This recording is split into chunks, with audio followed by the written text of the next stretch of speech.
Cultivating Calmness Podcast. You know me, I'm Kaela, and today we have a special guest, Taylor Lechner, here today to talk about hormones, birth control, and their association with mental health. But before we get to that, just want to introduce you a little bit to Taylor. She is the owner and founder of Nourished by Taylor and a registered dietitian with a background in eating disorder recovery. But today she focuses on safely guiding women through the process of getting off birth control and to heal their bodies naturally. She utilizes functional testing to uncover imbalances that many attribute to the symptoms that many women face, especially when on and off birth control. She focuses on addressing root causes through a non-diet, weight-inclusive approach. And after going through the transition of coming off birth control herself, she found this passion in being able to help other women do the same thing in a better way. She has her own podcast as well, so definitely want you to check that out. It's called She's in Sync. And she also recently presented at the Mental Health Professionals Luncheon that I host on birth control and its effect on mental health. So without further ado, this is Taylor. Yeah. Thank you for being here. Yes, thanks for having me. So, what really, if you don't mind sharing, got you started in, I guess, eating disorders, first of all, and then that transition into being on your own and talking about how birth control affects hormones and mental health and all everything. That. Yeah. Mm-hmm. Yeah, so I was going way back. I'm now 33, but when I was 18, I was put on birth control because I lost my period. And at the time, you know, no one, including myself and my mom, thought anything about it. It's like, okay, just go on birth control. That'll get your period back. You can stay on it till you want to become pregnant. And I was going off to college. There was a lot of assumptions that I'd be having sex in college. And, you know, it was just one of those things where it's like, well, might as well just like go on it. So I was on that for many, many years. And at the time, what was actually going on was I was struggling with an undiagnosed eating disorder. So I was restricting food. I wasn't eating enough. I was over-exercising. And that's what was actually causing my absent period. But there was no deeper digging or questions asked to figure out what was the root cause of the period loss. Right. It was just, we'll take this pill and like be on your way, which is unfortunately what a lot of women experience.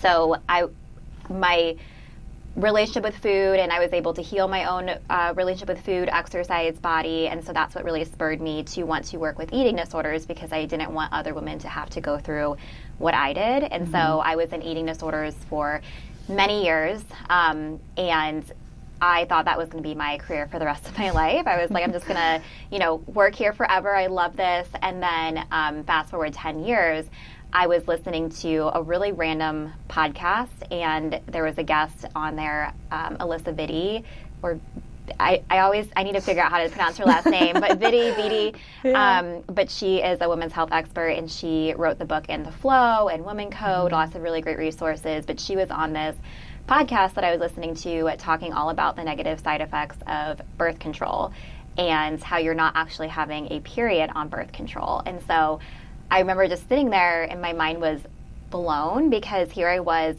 I had a master's degree in nutrition. You know, I'd been a dietitian for a long time, very health conscious person, very health aware, and I had no clue what was going on in my own body. And I felt very lied to and very like blindsided by this information. So that really opened up this whole new world to me of like, okay, well, I want to learn more, like what actually is going on in my body. So I went out, purchased her book, went down this rabbit hole of learning all about women's health and birth control.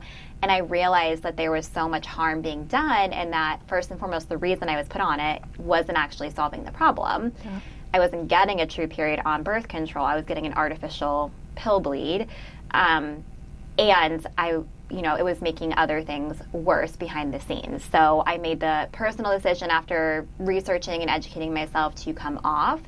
And for the next 4 years, struggled with horrible acne, anxiety, irregular periods, and that took me down this whole other rabbit hole because when I would go to the dermatologist or my doctor, they were just like, you know, I kind of exhausted all my options, specifically with acne. That was the most forward-facing symptom I had, where it was like really confidence-wrecking and embarrassing and painful. And when I exhausted all my options of like antibiotics, spironolactone, tretinoin, facials, all these things. My dermatologist basically told me, well, your only option is to go back on the pill. And I actually left that office and I started crying in my car. And I was like, I know that isn't the answer. I know there's something deeper going on here. I just don't know how to figure it out. And no one's helping me. No one's giving me the actual root cause solution to deeply heal my body and my acne and my anxiety, etc. They're just giving me a Band-Aid medication, which got me here in the first place, as we'll talk about the behind-the-scenes mechanisms of birth control.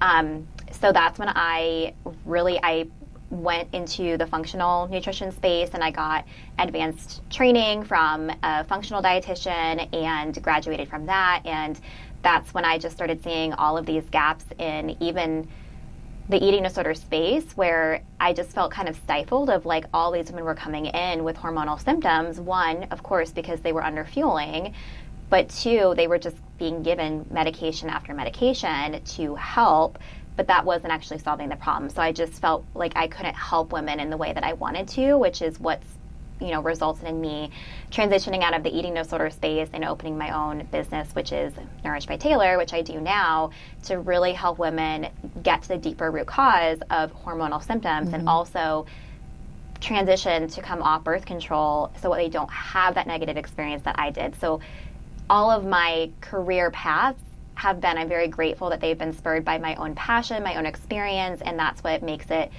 something that I really enjoy doing and I'm, again, very passionate about, because I went through it and I'm like, okay, like this isn't right. Like there's a gap in the system. We need to figure out how to solve this. And like, I want to be part of that. Yeah. I feel like a lot of what you talked about, I resonate with. I was also put on birth control in high school for like irregular periods. And I don't know that I had the exact symptoms that you did, and probably maybe potentially still experiencing those, but learning about it has been a process. Yeah. Though when you presented, one of the things, and you just said it now, was that that I found fascinating, and I didn't quite know. I knew that some had described being on birth control as like being in a false menopause. And so that's kind of like the way I pictured it. But then you said it was like you're not actually having a period. It's a fake period. Yeah, false bleed. Could you tell me a little bit more about that? Yeah. So the way birth control works, and this specifically is talking about the pill. I mean, the IUD is a whole kind of different story, but I think we can speak to the pill because it's pretty similar with most of the pills. But you have that last week, which is your placebo pill, or your sugar pill, or whatever you want to call it. And the way birth control works is it flatlines your hormones. So as a woman, we should be having natural ebbs and flows of our hormones. So if anyone's heard of the term cycle syncing, Alyssa Vitti talks a lot about that in her book, In the Flow. That was my first time ever being introduced to that too, which as women, we should definitely know about that. But birth control flatlines your hormones, so you're not having those natural ebbs and flows in your cycle. It also suppresses the hormone progesterone, which progesterone is what causes you to ovulate. So when you're not ovulating, you're not actually, that internal process that prepares you for pregnancy or lack thereof is not happening. So the placebo pill, your last week, you're not ovulating, therefore you're not having a true period. I see. Okay. Yeah.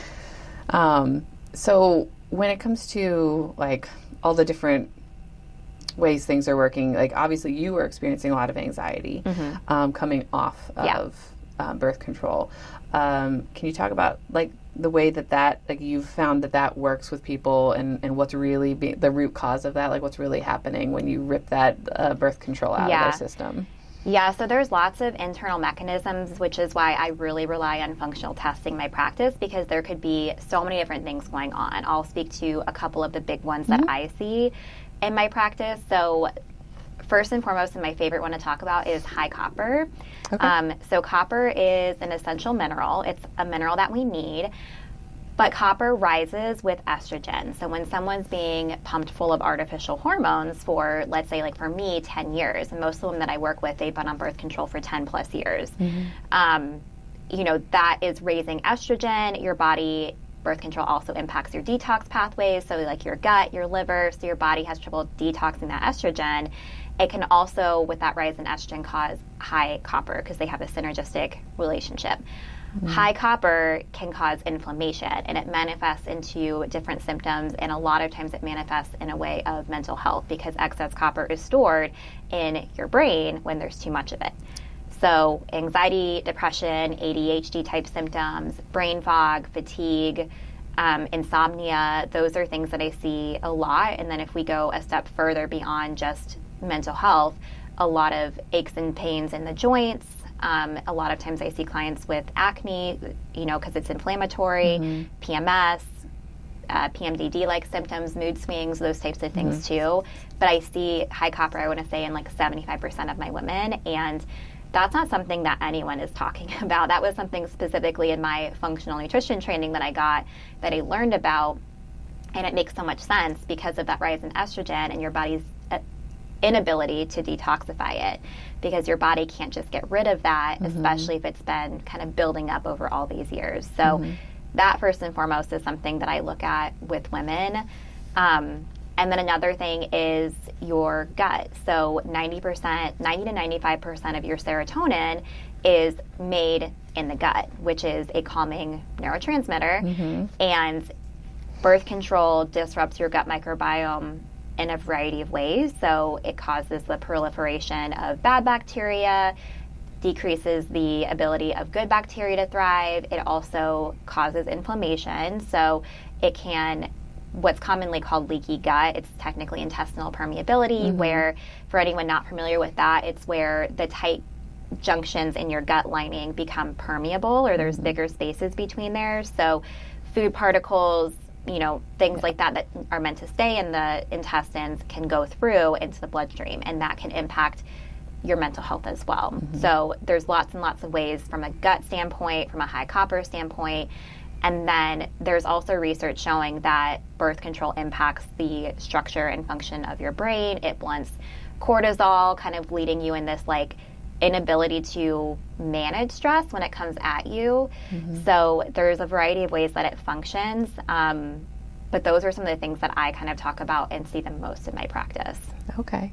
Yeah. I use the image, I use my hands when we talk about like gut permeability with my clients, and like I kind of, do this, and that's, we want our gut to be like this, right? And so over time we separate, and that's where that food comes in. And so I think that's great that you are like finding those things out. So is there a specific test that you use, or tests that you use to determine and find these things out? Yeah. So I do functional blood labs. So for high free copper, I look at copper in the blood. That's where I oftentimes will see high copper, and that's not something I don't think any doctor is testing. Especially that's one of the big ones that I want women to test before they come off birth control, because in terms of deciding what non-hormonal birth control method they want, a lot of women will go to the copper IUD, especially if they're, like most women, they aren't familiar with cycle syncing, or they're just scared if they don't want to become pregnant. They're like, well, I'll just choose this non-hormonal option, which can be fine for some women, but other women, if they have high copper, that's a recipe for disaster, and why so many women struggle on the copper IUD if they don't go through a high free copper protocol, which I take my women through. So I test copper in the blood. I also look at other vitamins, minerals that impact copper, like zinc, ceruloplasmin, vitamin A. And then I'm also looking at, I do a comprehensive stool analysis too, to look at like what's going on in the gut, inflammation, all that stuff. So those are two of the tests. And then I also test minerals in the hair, and that's something that I will also say depletion in minerals. The birth control pill depletes a lot of minerals that are calming. So magnesium, zinc, B vitamins, those types of things too, that can definitely impact mood, and those play a huge role in hormone regulation and signaling, gut health, mood, all that kind of stuff. Yeah, I think that's testing is always like a really good thing, and that's what I recommend to my clients is getting like tested, whether it's through your provider. And it sounds like you tried that, which is why you do that yourself now. And that's often what I will tell people is like, you can ask your provider to do these tests, especially if you have maybe specific names or specific things you're looking for. But generally, if you say, hey, can you test my hormones? They may run a panel that tests a couple, but they're... Well, and if we can just pause on that for a second, I actually rarely test hormones in my practice. So the reason being is I made that mistake in my hormone healing journey as well as when I first started. I was like, I'm a hormone dietitian, like test the hormones. Your hormones are all out of whack when coming off birth control. But the hormones don't tell you the deeper story of like, why are those hormones off? So if you're looking and you're saying, okay, I have high estrogen, well, why? Or I have high testosterone, which is leading to my acne. Well, why? So I figured out pretty early on, you got to look at all the different steps before that are dysregulating your hormones. So, for example, minerals, your gut health, your detox pathways, all of those things are going to impact your hormones. So very rarely do I actually test hormones because we don't need to, and those can be very expensive to do. The best way to test your hormones is a Dutch test, and that's a pretty expensive test.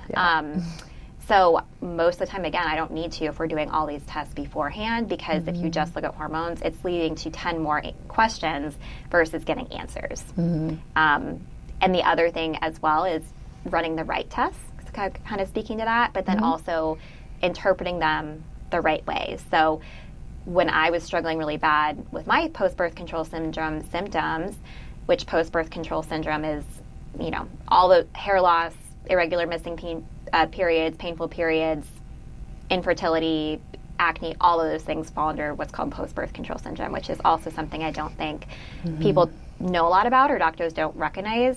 But when I was struggling with that, I got labs from my doctor, but they were just a standard CMP, and it didn't show me anything, and it was also interpreted by what is considered average, not looking at when I'm looking at labs with my women, I'm looking at what's optimal for women's health versus what's average between men and women, and they're not being flagged until it's a disease state.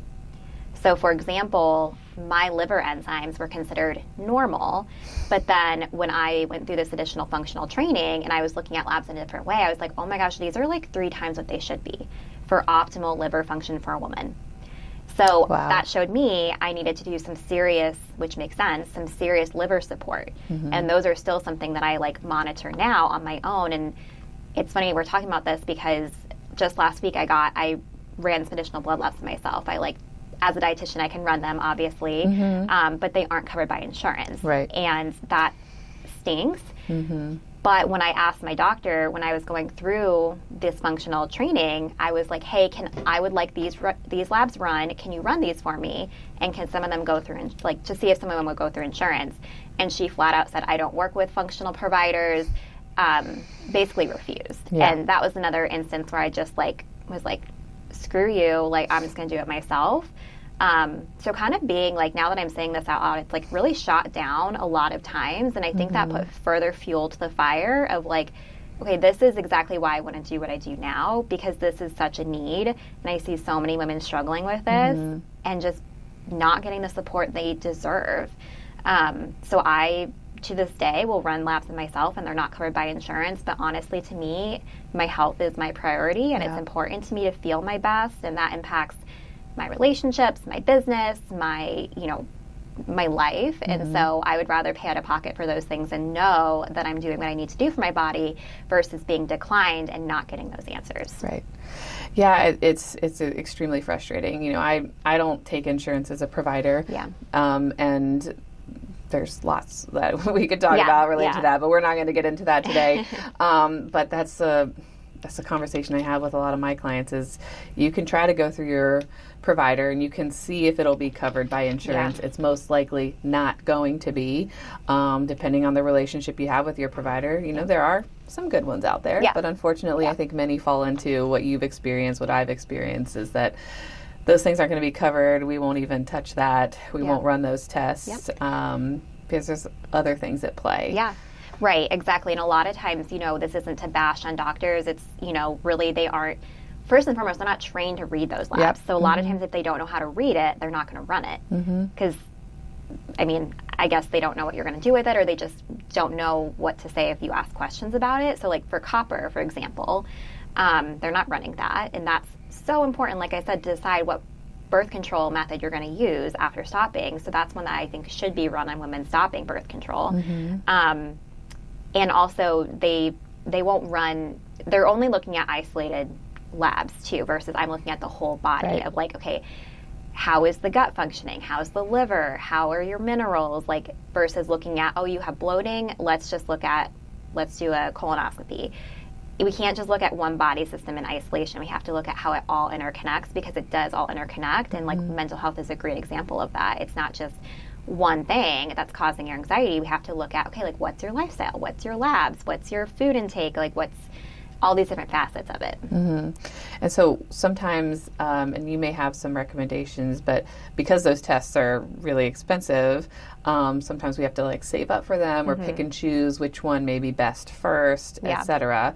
So let's say, we have someone who knows there's something going on with their hormones, and are there simple things that they can do just to start off right off the bat that maybe pretty generic? We know we want to be specific to each person as an individual, but usually there's some like generic recommendations we can say right off the top, just to stop these things. So if you're at a place now where you just want some baseline things to do without the functional testing, I would say first and foremost mineral mocktails, so getting minerals in.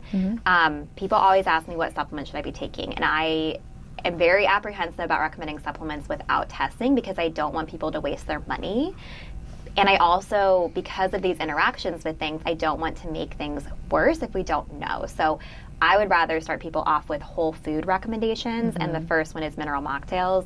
I can send you this. I have a free mineral mocktail guide, but it's minerals are so important for the health of all of your body, and because birth control depletes so many minerals, which therefore impacts your mental health and hormones and all that kind of stuff.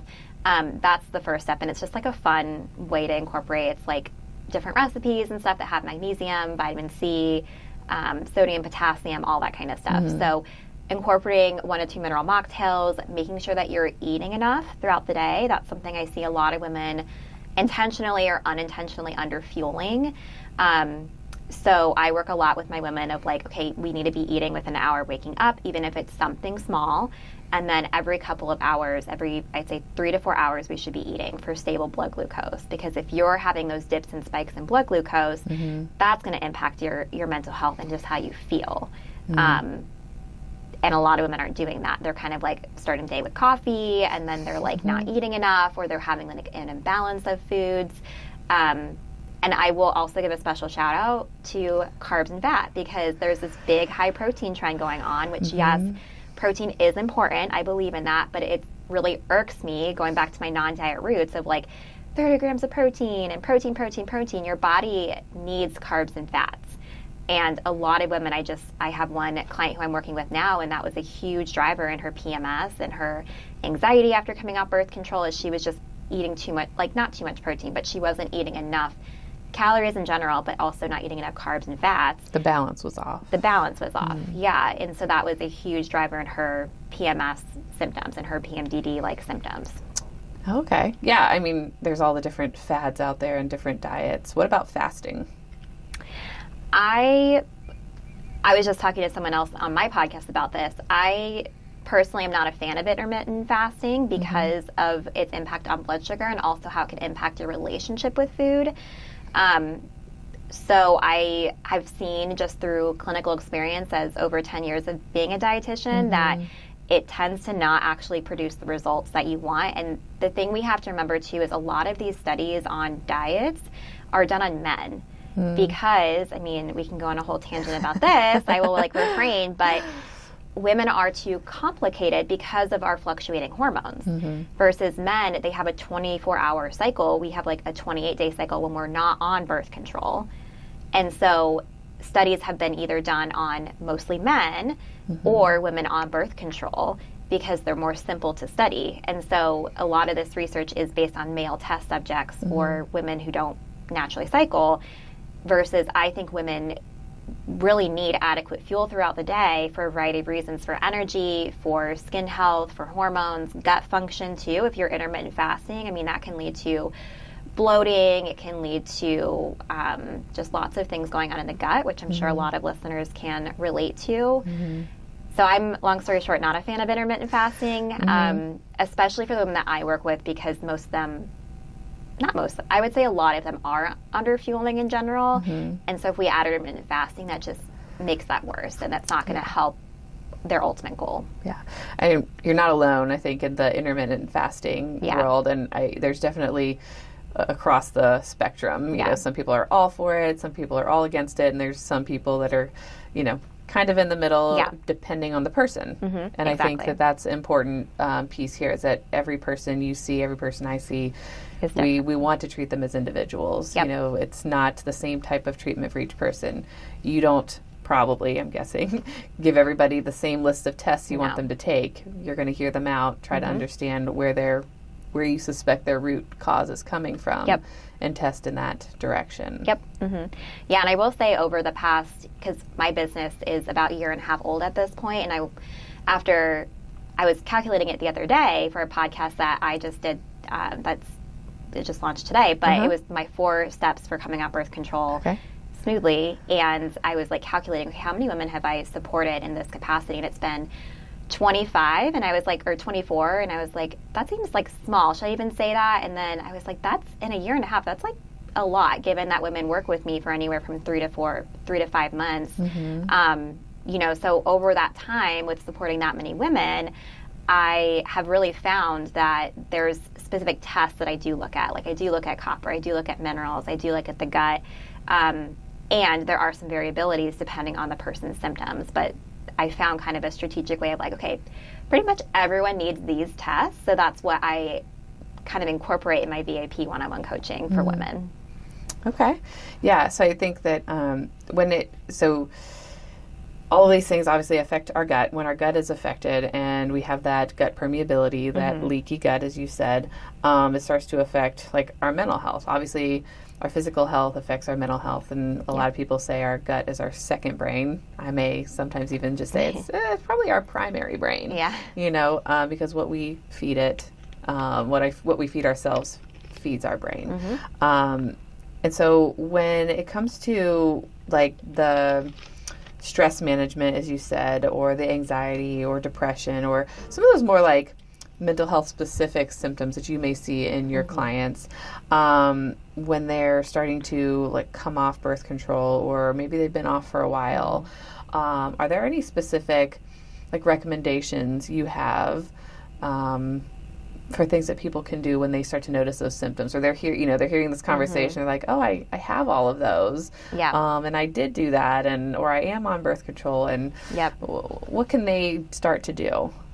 Yeah, so I think beyond, the basics that we talked about, which I don't want to say basics, like beyond the foundational of making sure that you're eating regularly, you're fueling with balanced meals and snacks, you're drinking some minerals, I will always go back to testing to figure out exactly what's going on. So working with a provider who does the right tests and also looks at them from a lens of what's optimal for women's health versus what's average for men and women, I think that really is so important, because we have to pinpoint what's going on for you versus if you Google it or ChatGPT it. I mean, I've been there where I did, I wasted so much money trying to figure it out on my own. And I don't regret it at this point, because that's really what fueled me to open my own business and to do what I do now and love. But at the time, it took me 4 years to figure out exactly what was causing my anxiety and my acne and all that after coming off birth control. And if I would have had someone like me to run the right tests and to really pinpoint the imbalances in my body, it would have been a lot faster, and it would have been I would have saved money, first of all. I would have saved money. I know we talked about the investment of doing some of these things, but looking back, I would have saved money by investing in that sooner. But I didn't have anyone like me to do that. So I really go back to like test versus guess to ID what's going on in your body, so then you can have the right supplements, food, nutrition, lifestyle factors to, rectify that and balance those things back out. So when it comes to like the neurotransmitters that are specifically affected by birth control, is there we focus a lot on like the pill specifically, but you also touched on the fact that there's like IUDs and there's other implants. Do they affect your like mental health differently depending on which one you're using? Yes. So I wrote down, I was like excited for this question because I wanted to share some stats with everybody listening. So there was a big study done in Denmark, and it was over 1 million women aged 15 to 34. And they looked at the risk of depression, anxiety, et cetera, from within those women taking different types of birth control, as well as, variability between types. So pill versus vaginal ring, IUD, et cetera. And what they found is actually really interesting. So the stats with it, the combination pill, which is estrogen, progestin, you're more likely, 23% more likely to be prescribed an antidepressant compared to women not on birth control. The progestin-only pill has a slightly higher percentage of that, 34%. And then, interestingly enough, the non-oral birth controls have an even higher rate of being prescribed antidepressant.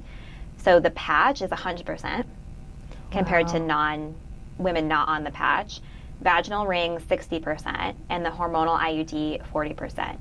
And they found specifically younger women, girls technically, like 15 to 19, were at, it was anywhere, I didn't write down the exact stats for each of these, but anywhere from like 100 to 120% more likely to be recommended anxiety medication. And think about when you started birth control, when I started it, like I was in that vulnerable age where it was like, okay, I'm 100% more likely to be prescribed antidepressant because of the impacts of this. And of course, there's other variabilities, but this study was really, really good. It's called the Denmark study, and it really looked at all the variables, and it's pretty clear that birth control was a huge factor in that. That's shocking, you know, and I appreciate you sharing those stats. I don't think these are things that people don't really know about, and doctors don't tell us, and that's the problem. And that's that lack of informed consent, and I'm all about the informed consent. Yes, exactly. Yep. And to me, that's going over the pros and the cons, not just here it is. Yeah, and that's usually what we're given, right? It's going to help your acne. It's the miracle pill. You're going to solve all your problems if you go on it. But we don't tell you about what the side effects are and what the negative things that could happen if you ever stop this, or what other medications you may need because you're taking this. Yeah. And I talk about this a lot. It's like I'm not against birth control. I think it's a good choice that we have as women, and I want women to be informed about it. Like that's the problem. We're not given informed consent. That's what I'm against, is not having the information and just being like, oh, well, take this, your period's missing, or you have painful periods, take this pill. And then the lack of education of like, okay, what it's doing, what the negative consequences are, and also like how to come off of it. Because so many women, they're like, start this, stay on it as long as you want until you want to become pregnant, then come off and see what happens. And if you come back with symptoms, then let me know. And it's like, well, 99% of women are put on it. No, okay, I don't want to say that. Not 99% of women, but a lot of women are put on birth control for reasons other than pregnancy prevention. Yeah. And that's why 99% have trouble when they come off. And a lot of women also struggle with like infertility, difficulty getting pregnant. And a big part of that is also because of the impacts of birth control. So, there's just a lot wrong with how the lack of education around the pill and what it does to us, and the lack of education of coming off too. Yeah.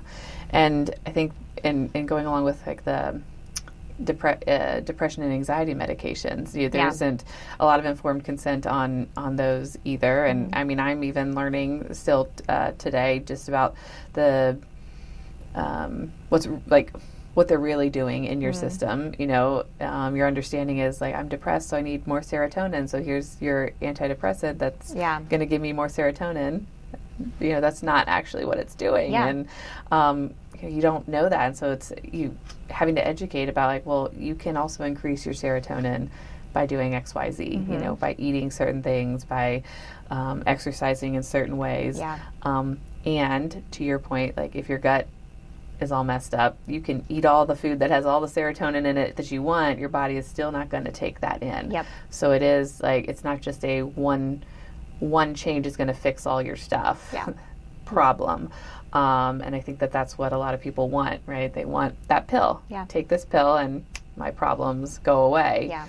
And, so when you see people, for example, how long would you say it takes for them to really start to see those, the big results? They're going to start to see them, I'm sure, pretty quickly, but to see those results they're looking for, how long on average would you say it takes? Yeah, specifically talking about like mental health, anxiety symptoms, or just in general? Any of them. Yeah, so I have different capacities that I work with clients. I will say, I mean, the number one, if someone can, is my VIP one-on-one coaching, because that's where we do all the functional lab testing. We do a 75-minute deep dive call with me, and then we regularly check in. And I require a minimum of 5 months for that. Because for coming off birth control, I recommend a minimum of 3 to 4 months of prep. So we ID through the deep dive assessment and then the functional labs, what are imbalances that have been there for a long time that birth control masked and or made worse. So kind of put like gasoline on the fire. And then we're working throughout the next 4 months to, that first month is kind of that information gathering stage. The next 4 months are, okay, let's like balance these things out so you can have a smooth transition off without painful periods, mood swings, etc. So all that being said, depending on the person, it can take, I will say, there are some symptoms that are harder than others. So like acne is one. Your skin is one of the last things to change. So candidly for me, it took about 9 months for my skin to improve, but compared to struggling with it for my whole life, and especially 4 years after stopping birth control, that is one where some people see, I say like 10, 80, 10. So like 10% of people start seeing results pretty immediately within the first like month or two of implementation. 80%, it's around that like 4 to 6 month mark, and then 10% it's longer.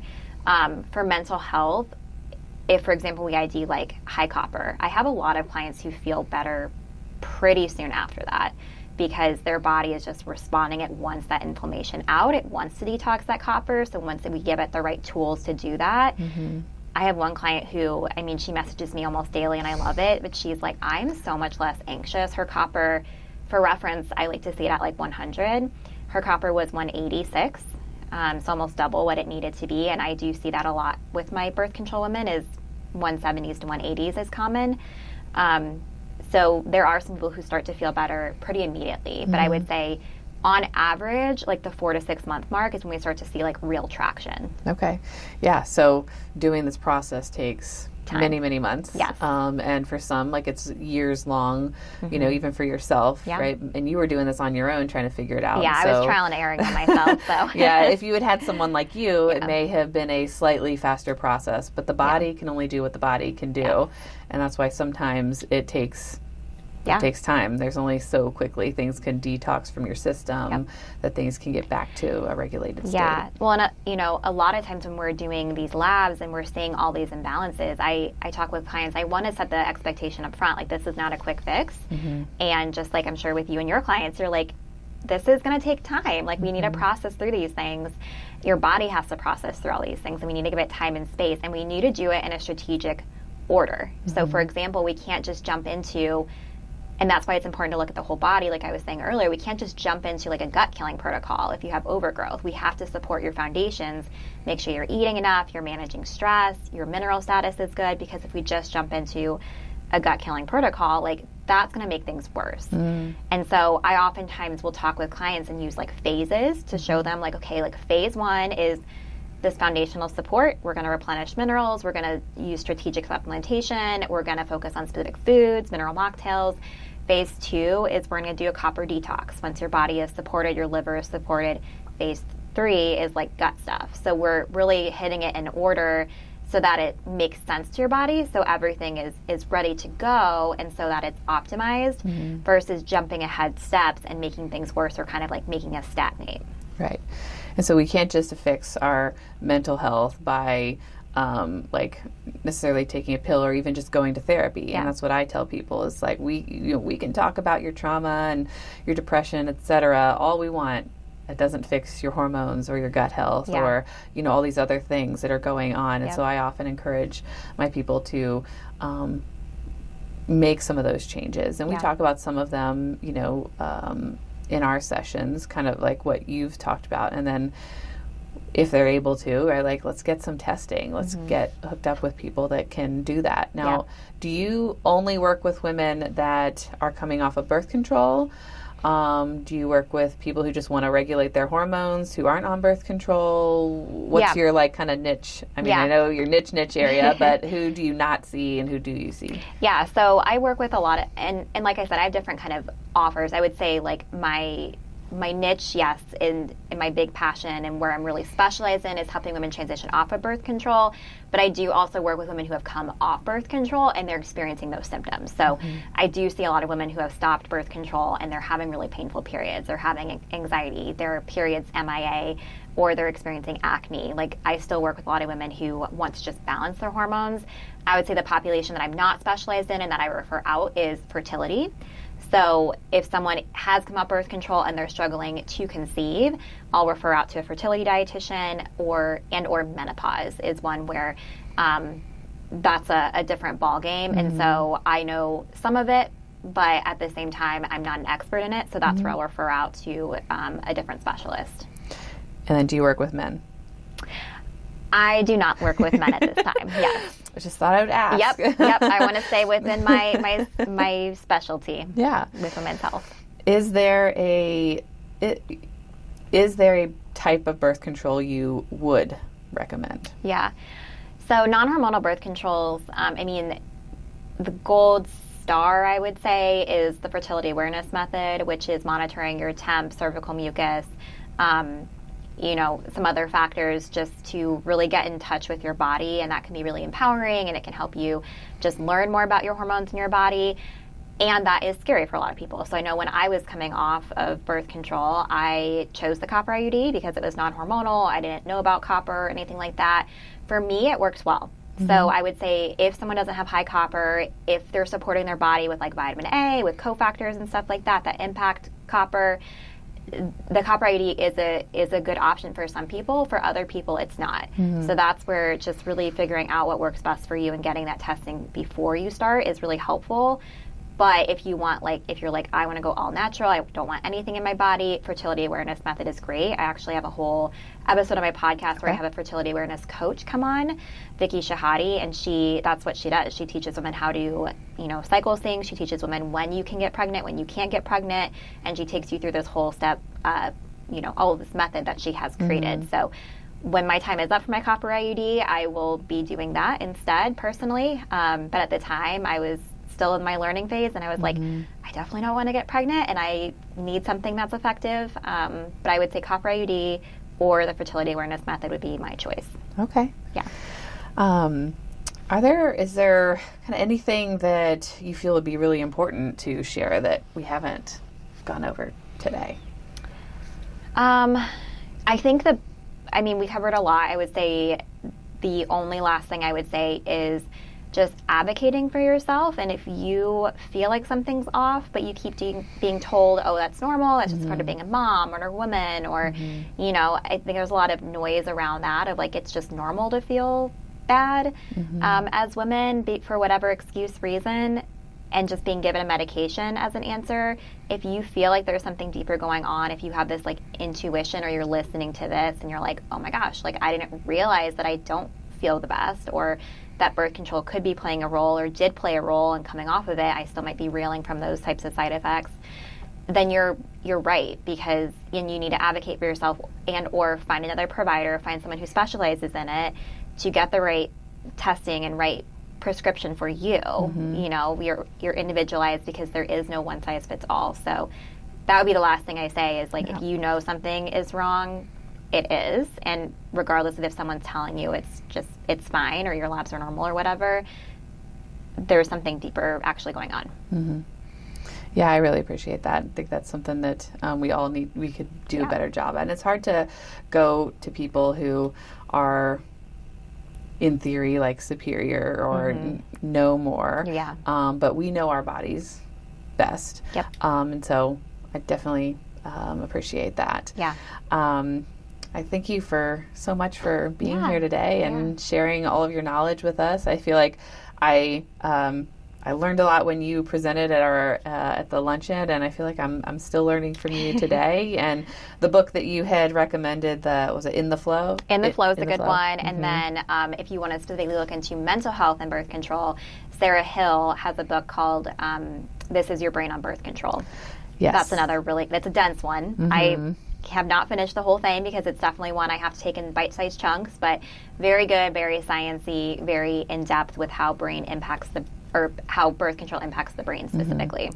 I think both of those are on my TBR list. So oh, yeah. when you mentioned them previously, so I need to get on those. But I think that reading, as you found, and I think you said yours was a podcast at first, kind of tuned you in, but then you just kind of go down those rabbit holes, and the rest is history. Yep, so. I look at health and nutrition and everything in a whole different way than how I was taught as a dietitian. So, I mean, my foundations are the same, but just how I approach things is very different from what I've learned, and it's definitely made me a better provider. Yeah. Well, thank you so much for being here, and I look forward to seeing your progress and seeing you grow, and I wish you all the best. Yes. Thanks so much, Kaela. Thank you.